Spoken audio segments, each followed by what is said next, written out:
What was the one thing that made you leave the organization? I always tell people, there's never just one thing.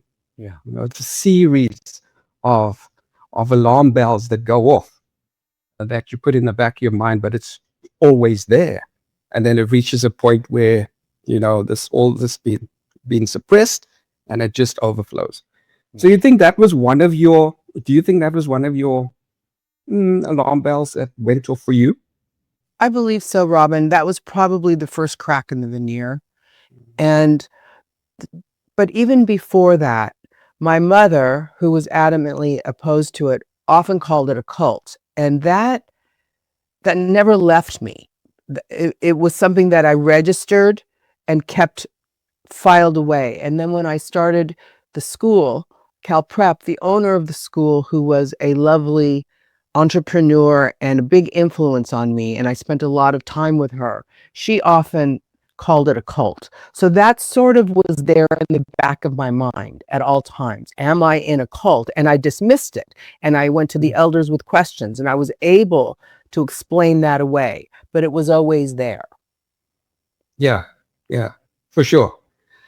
So I want to get to the next stage where, according to Latoya's own autobiography, you were eventually disfellowshipped, right, for asking questions. So put us in the picture on that incident where you approached the elders and what transpired.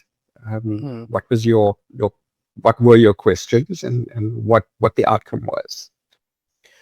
Well, I started attending university, and I believe that contributed quite a bit to my developing the questions.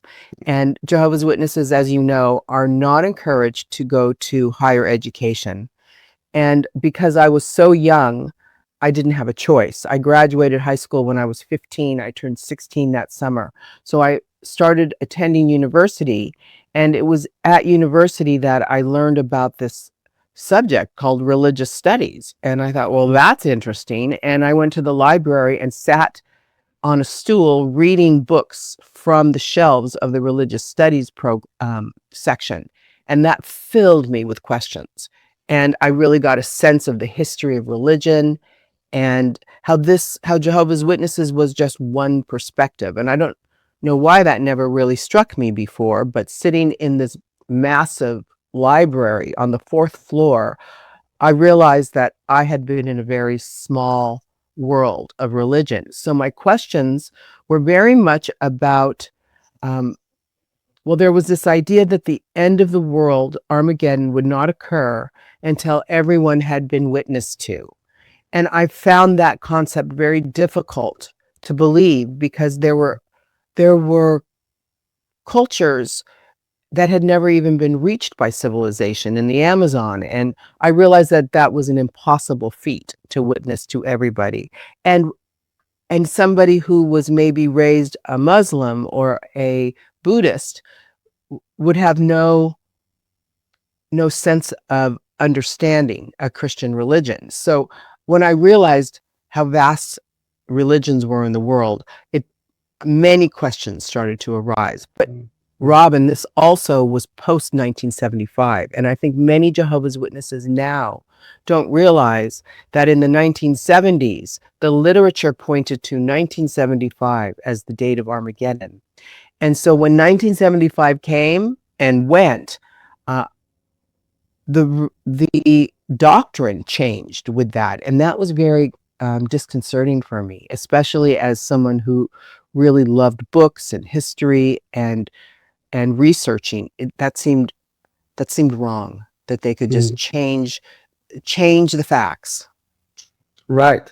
I'm glad you touched on that subject of 1975 because in your book you actually you give quite a detailed explanation of what it meant to witnesses at the time in 1970, the 1975 date, and how that subtly disappeared after 1975. 1976 came, and we all know, looking back now, there's been reports of that was a time in the Jehovah's Witness organization's life where a lot of people left because of that.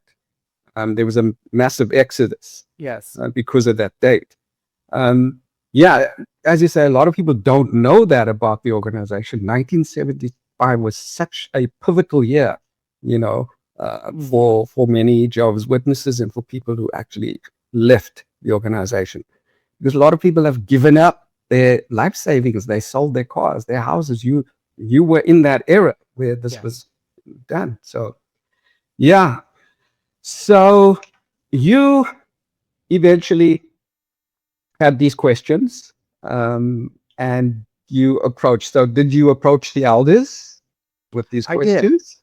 I approached the elders. The elders also approached me because Michael and I were talking quite a bit about my questions, and our phone calls would go on for hours into the evening where we would discuss the literature and some of the hypocrisy or discrepancies.